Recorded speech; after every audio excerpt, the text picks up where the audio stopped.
What's happening around the world and what's happening here at home. Good evening and welcome to Primetime News. I'm Sandro Ferdinando. And I'm Shalini Ratnavira. Let's take a look at your headlines for tonight.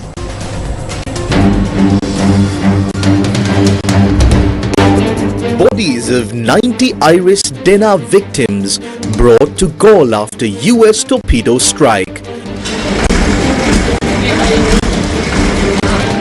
US will regret this. Iran foreign minister responds to warship attack. Opposition questions India over fate of Iranian naval delegation. MPs ask why invited Iranian vessel was left vulnerable after naval exercise. තොර මේ යුද අභ්‍යාසය ඉවර වෙලා මේ නැවත ඉරානයට පිටත් වෙන්න ආවා ඉන්දියාවේ දැනුම් දීමත් එක්ක හැබැයි මේ කරපු බලු වැඩේ අපිව පටලන්න අපේ රට පටලන්න කරපු බලු වැඩක් මේක මහා බලු වැඩක්. Second Iranian vessel detected near Sri Lankan waters. Government says maximum intervention underway to protect lives. ඒ ජීවිත සම්බන්ධයෙන් උපරිම මැදිහත් වීම කරමින් ඉන්න බව පමණක් මට කියන්න පුළුවන්. Britain, Spain, France and others voice unease over Trump's war policy. China sends special envoy. Sri Lanka Cricket Administration faces overhaul. Talks continue with ICC. අපේ රටේ ක්‍රිකට් ක්‍රීඩාව නංවන්න අනිවාර්යයෙන්ම අපි රජයක් විදියට මැදිහත් වෙනවා. In a top story for tonight, Sri Lanka's Minister of Foreign Affairs Vijitha Herath has held back-to-back discussions with his Israeli and Iranian counterparts within 24 hours as Colombo intensifies diplomatic engagement amid rising tensions in the Middle East. Minister of Foreign Affairs Vijitha Herath confirmed that he spoke on the 4th of March with Iranian Foreign Minister Abbas Araghchi about the rapidly evolving situation in the region. Herath said Sri Lanka conveyed its grave concern over the escalation of hostilities and reiterated the importance of diplomatic dialogue to restore peace. Minister Vijitha Herath also said he spoke today with Israeli Foreign Minister Gideon Sa'ar regarding the safety of more than 29,000 Sri Lankans living in Israel. He said Sri Lanka received assurances on their well-being, while also stressing the urgent need for regional peace through diplomatic channels.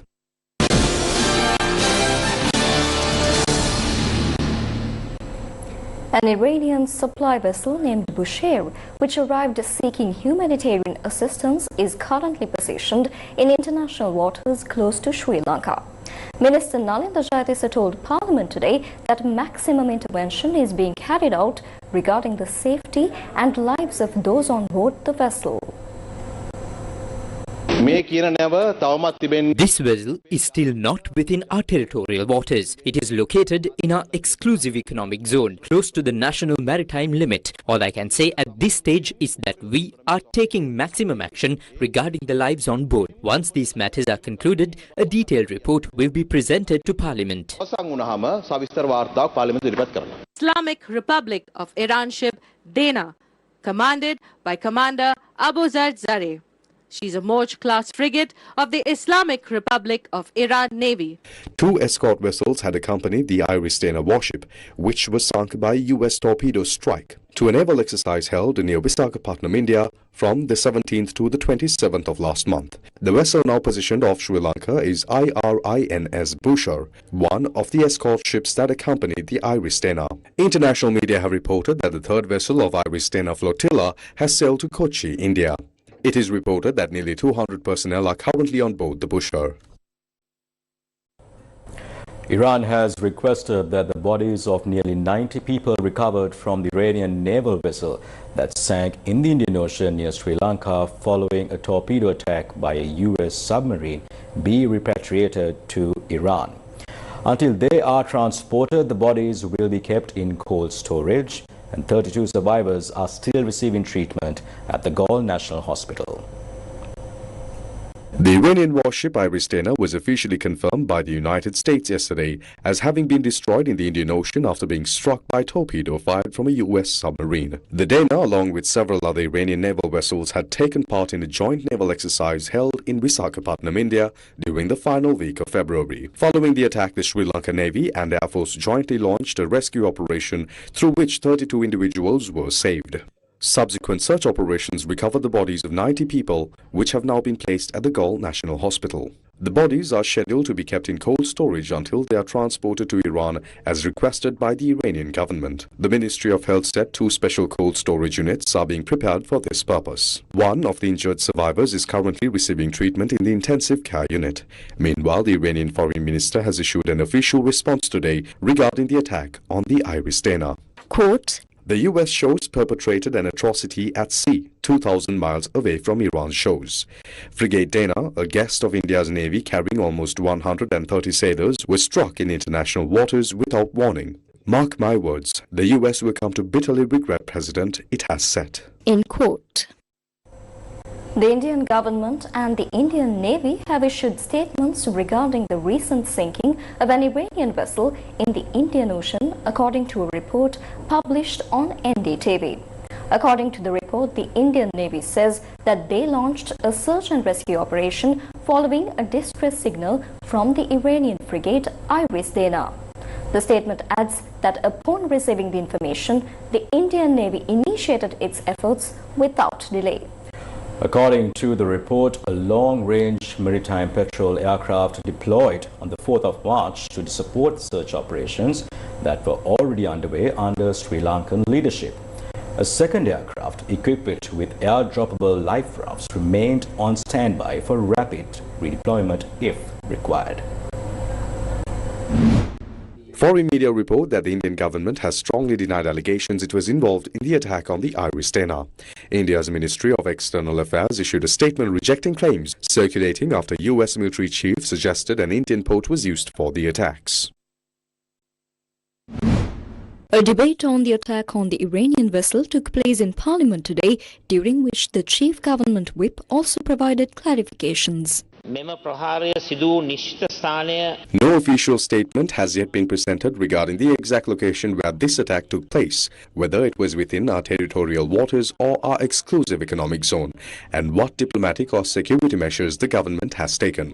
According to Article 44 of International Humanitarian Law and Section 34 of San Remo Manual, under the principle of due regard, states must follow international law when acting within territorial waters, the continental shelf, or the exclusive economic zone. All states must recognize each other's sovereignty and equality.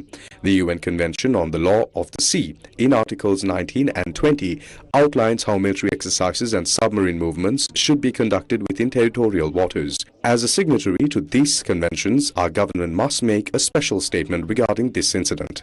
Under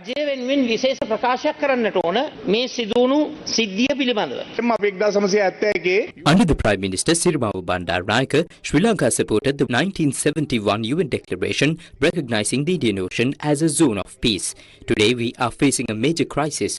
We want to know, especially regarding the United States, what exactly this government is planning to do under the strategy being pursued. Are we headed towards further trouble?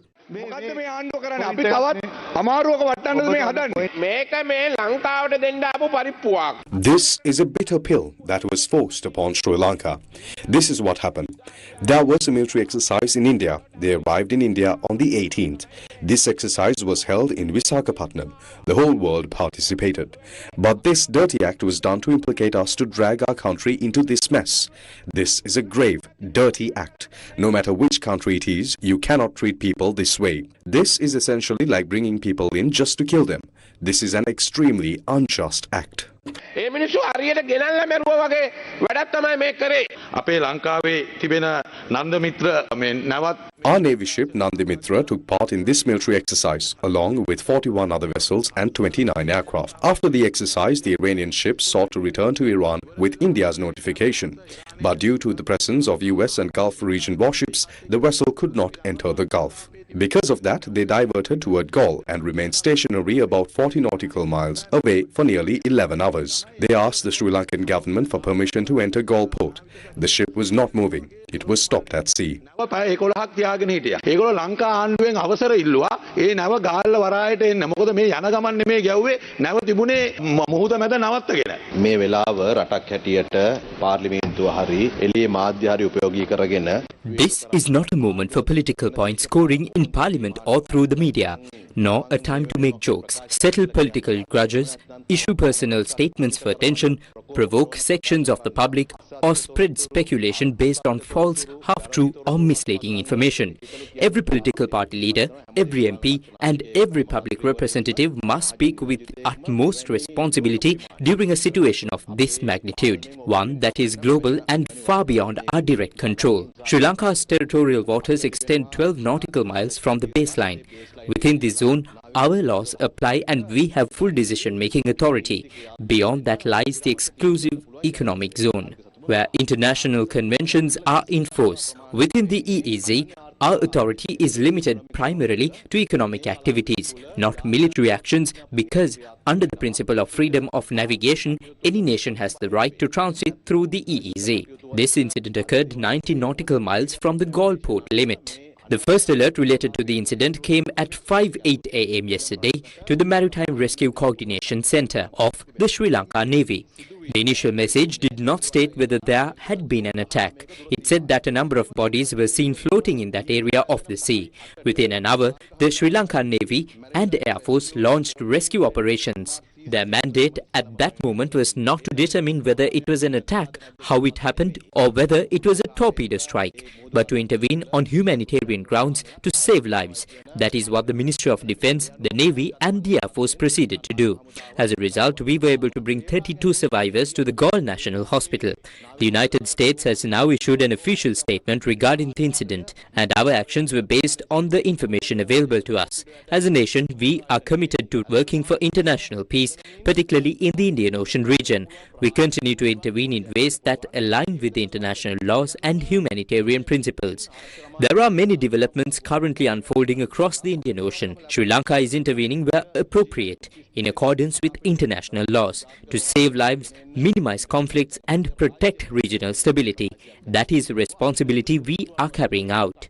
Let me emphasize this again. This is not a time for political maneuvering. As a government, we are acting with full responsibility, following international conventions, aiming to minimize loss of life and safeguarding peace in the Indian Ocean.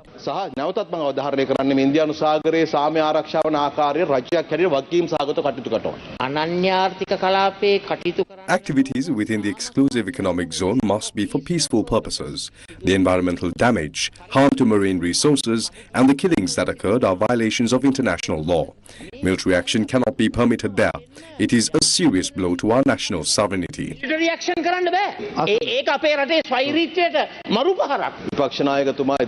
We know far more than what the opposition claims. The President, as Defence Minister, the Security Council and the government are fully informed and are intervening to minimize loss of life and maintain regional peace.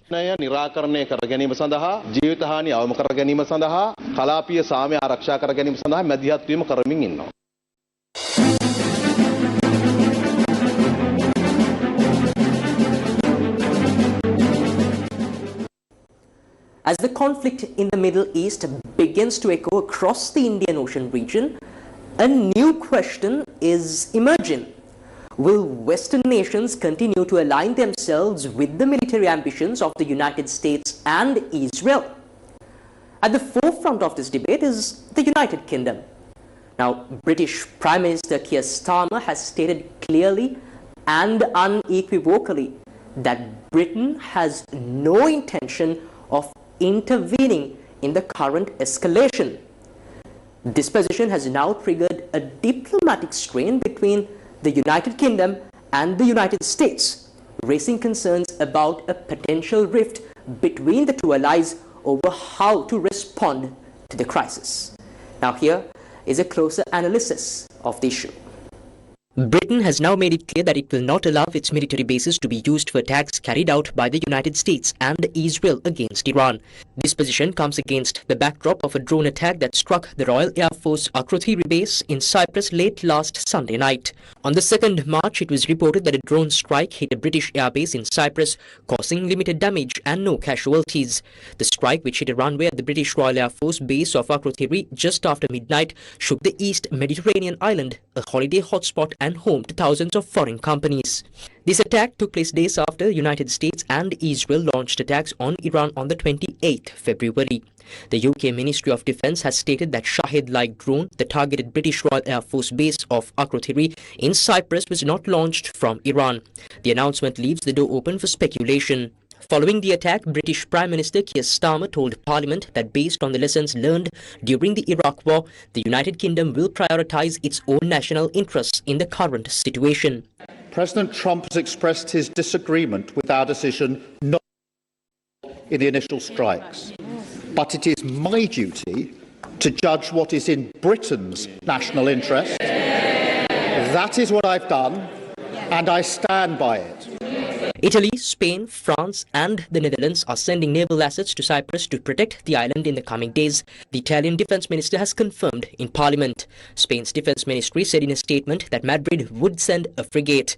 Greece and France said they would send assets to the island after a British air base there was targeted with an Iranian-made drone on Monday. Spain has denied the White House's claim that Madrid is now cooperating militarily with Washington amid the war with Iran, despite Donald Trump's threat to use trade to punish Spanish authorities for their stance. With respect to Spain, I think they heard the president's message yesterday loud and clear. And it's my understanding over the past several hours they've agreed to cooperate with the U.S. military. The Spanish government was quick to dismiss the assertion, with Foreign Minister José Manuel Albares saying that he denies the White House's claim categorically. He told the Hora 25 radio program, quote, "Not a single comma has changed, and I have no idea whatsoever what they might be referring to," unquote. China will send Zhao Jun, the special envoy of the Chinese government on the Middle East issue, to the region soon to work actively toward de-escalating the rising tensions, the Foreign Ministry confirmed. Foreign Ministry spokesperson Mao Ning said China is gravely concerned over the tense situation in the Middle East and over the past several days has engaged in intensive diplomatic outreach. According to her, Foreign Minister Wang Yi has held phone conversations with his counterparts from Russia, Iran, Oman, France, Israel, Saudi Arabia and the UAE, conducting in-depth exchanges on the regional situation. She said Wang Yi stressed that the purposes and principles of the UN Charter must be observed and that the arbitrary use of force in international relations must be rejected. She confirmed that Special Envoy Zhao Jun will soon be dispatched to the Middle East to work actively toward easing tensions. Russia's foreign ministry has accused the US and Israel of trying to drag Arab nations into war with their strikes on Iran, as it says there are no signs of de-escalation in the conflict. The ministry said in a statement that the US and Israel deliberately provoked Iran into retaliatory strikes against targets in some Arab countries, which led to human and material losses, which the Russian side deeply regrets. It added that in doing so, the US and Israel are trying to drag the Arabs into a war for someone else's interests. The ministry said the only path to stabilization was to stop the attacks on Iran. IMF Managing Director Dr. Kristalina Georgieva says the ongoing developments in the Middle East are concerning, with the scale of global impact depending largely on how long the situation lasts and how quickly it is resolved. The developments in the Middle East, of course, are concerning. What at this point we don't know is what is the duration, how fast there would be resolution. The most important factor determining what will be the impact to the region and to the whole world. We see three channels of impact. One, energy prices, given the role of the Middle East in energy supply for others. Two, market sentiment. We talked about uncertainty being higher overall, and this adds to uncertainty. Uncertainty is not good for business, for investors to invest, for consumers to consume. And three, disruptions in travel and tourism and trade. Iran, Israel and the United States. 3 countries at war in the Middle East. Now, what is the latest that we have on the situation there? Is there now any shift in the positions of the United States or Israel? A resolution presented to the US Senate to limit President Donald Trump's military powers was defeated. The proposal received 47 votes in favor, while 53 senators voted against it, leading to its defeat. The resolution was rejected despite the opposition holding a majority, adding further significance to the outcome. Now, during the debate, what were the positions taken by the party members on this proposal? Let's take a look. Americans spent the last 2 decades fighting and dying in the Middle East. Parents watched their kids shipped off to foreign lands. So many lives lost, so many billions wasted, so much suffering and anguish that scarred an entire generation. Why is Donald Trump hell-bent on making history repeat itself? Why is he plunging America headfirst into a war that Americans do not want and which he cannot even explain? Enough is enough. The American people deserve a say, and that is what our resolution is about. We must act to stop Trump's belligerence. The American people will be watching how senators vote. History will judge this chamber for how we act. To my colleagues, all of my colleagues, it is time to make a stand. We must stop another war in the Middle East. Support our resolution. So now we know the Senate resolution was defeated. What did President Donald Trump say after the Senate resolution was defeated? Well, here is the reaction he expressed at the White House. On the war front, to put it mildly, I would say, somebody said, on a scale of 10, where would you rate it? I said about a 15. And we're going to continue to do well. We have the greatest military in the world by far. And that was a tremendous threat to us for many years. 47 years they've been killing our people and killing people from all over the world. And I think we have great support. And I think if we didn't do it first, they would have done it to Israel. And if we didn't terminate the worst deal, one of the worst deals ever made, the Obama nuclear deal, I call it the Obama nuclear deal, where he gave everything to Iran, including a nuclear weapon. It was a road to a nuclear weapon. Bad things would have happened 4 years ago because they would have had a weapon 4 years ago if I didn't terminate that deal. U.S. Secretary of Defense Pete Hegseth has emphasized that Iran cannot surpass or overcome the United States in any form. Metrics are shifting, dust is settling, and more forces are arriving. It's very early. And as President Trump has said, we will take all the time we need to make sure that we succeed. Second, we are only 4 days into this, and the results have been incredible. Historic, really. Only the United States of America could lead this, only us. But when you add the Israeli Defense Forces, a devastatingly capable force, the combination is sheer destruction for our radical Islamist Iranian adversaries. They are toast, and they know it. Or at least, soon enough, they will know it. And we have only just begun to hunt, dismantle, demoralize, destroy, and defeat their capabilities, just 4 days in. Starting last night and to be completed in a few days, in under a week, the 2 most powerful air forces in the world will have complete control of Iranian skies. Iran's deputy foreign minister says no messages have been exchanged with the United States following the outbreak of the war. He stated today that Iran has not sent any communication to Washington because the country is currently focused on its legitimate right to self-defense. The deputy minister added that Iran has also not received any messages from the aggressors involved in the conflict.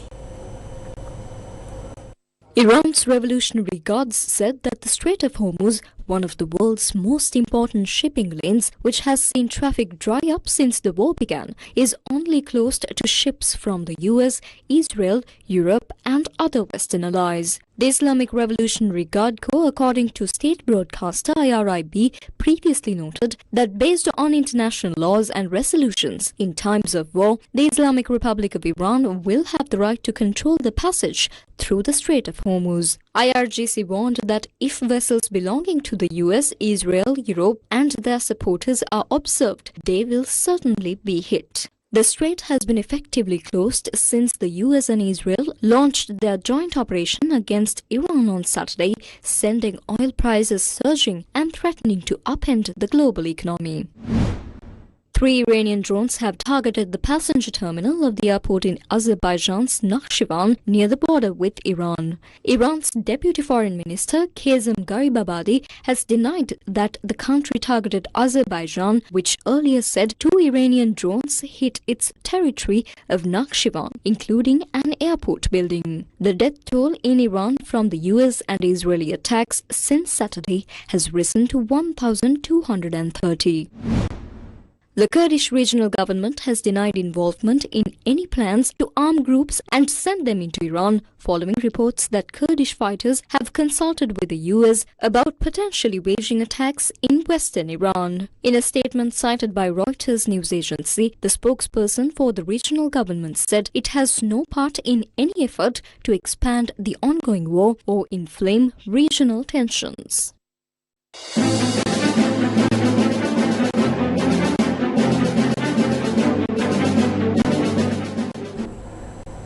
In some sports news, Sports Minister Sunil Kumar Gamake announced today that discussions are underway with the International Cricket Council regarding the possibility of placing the administration of Sri Lanka cricket under an interim committee or a competent authority. The minister made these remarks during a media briefing held at the Ministry of Sports today. The responsibility of rebuilding the sport is in our hands. We cannot hand it over to anyone else or leave it as someone else's responsibility and walk away. It is the responsibility of the government and of us. We are doing our best to intervene. We have already taken several steps in that regard, especially after discussions with the International Cricket Council. Because we have no need to ban cricket in our country. We need to develop this game while we have it. So we will definitely intervene. We will change this. සංවර්ධනය කරන්න ඕනේ. ඉතින් අපි ඒ වෙනුවෙන් අනිවාර්යයෙන්ම මැදිහත් වෙනවා. අපි මේක වෙනස් කරනවා. කියන්නේ ඉදිරියේදී අතුරුපාලක කමිටුවකට හෝ එහෙම නැත්නම් බලයලත් නිලධාරියෙකුට ක්‍රිකට් පරිපාලනයේ බාර වෙන්න පුළුවන් කමක් තියෙවි කියලා ඔබතුමා විශ්වාස කරනවා. අපි දැන් මේ ආකෘතිය තමයි මේ දවස්වල සාකච්ඡා කරගෙන යන්නේ. Yes, that is the framework we are currently discussing. President Anura Kumar Dissanayake is also involved in these discussions. We will intervene and identify the most appropriate method. A decision on this is expected within the next week or two. We have a strong belief and interest in rebuilding this sport and bringing back victories. The President is also very keen on this matter and believes that it must be rebuilt.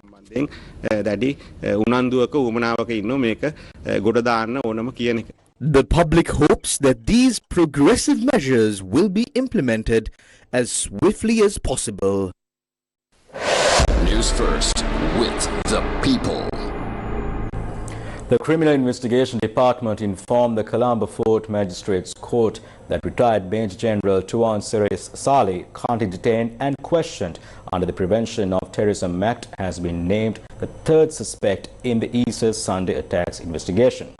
The CID told the court that the suspect was arrested on the 25th of February 2026 and that he is now being held and questioned under a 90-day detention order.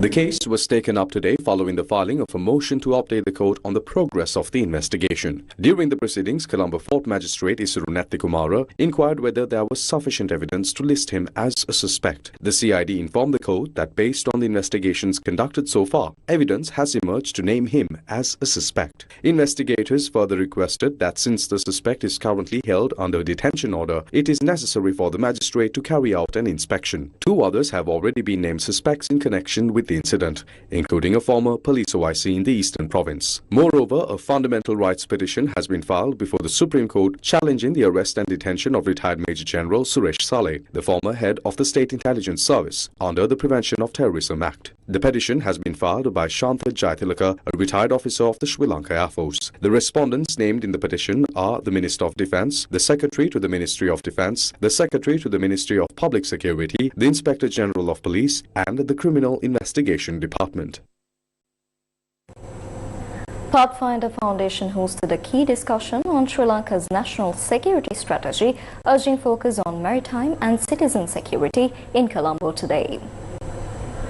The Pathfinder Foundation launched a proposal for a national security strategy 2026, urging a state-led framework to protect Sri Lanka's sovereignty and stability. When we come to Sri Lanka, despite internal and external threats, Sri Lanka lacks a single, comprehensive and officially adopted national security policy or national security strategy. And formulate a strategy is a role of the state, or the role that should be played by the state or the government. All that think tanks and academic papers or individuals can do is to highlight the importance of such projects that should be undertaken by the state. So I must emphasize, this is a task not for think tanks or for individuals, but for the state. The state should take the initiative and attend to this matter. National security strategy of a country should be based on a sound, comprehensive national security policy. A well-formulated national security policy serves as a strategic framework for developing an NSS. The Pathfinder Foundation also presents Dharma Yuddha 2 is currently screening in Sri Lanka, breaking box office records, and today marked a significant milestone as the film began its international journey. Mage nama Harishchandra. Me mage paapocharane.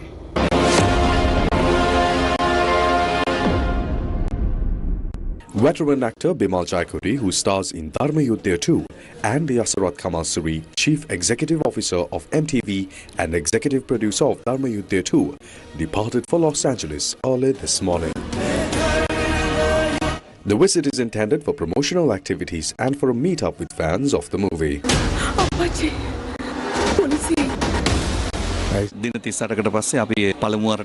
After 38 days since the release, we have organized the first screening of this film in the United States, specifically in Los Angeles. All arrangements are in place to screen it this coming Saturday at 2 p.m. in the US. As a Sirasa Media Network, we invite everyone to come and watch this movie.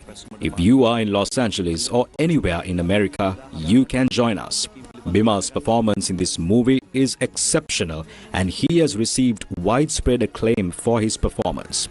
This is an opportunity for you to meet him, learn about his journey, and engage with him. So, we invite everyone to meet us in Los Angeles this Saturday at 2 p.m. To those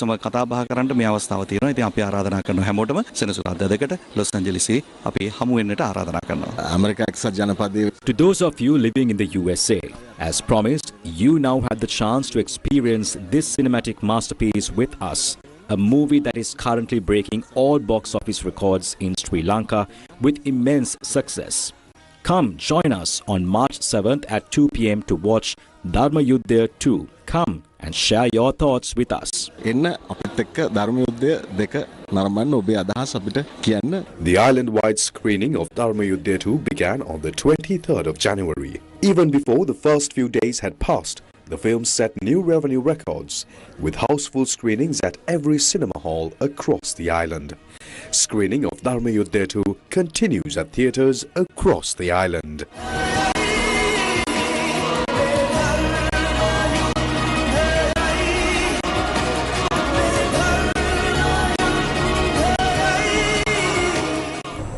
And that's all the news for tonight. Thank you very much for joining us. Good night.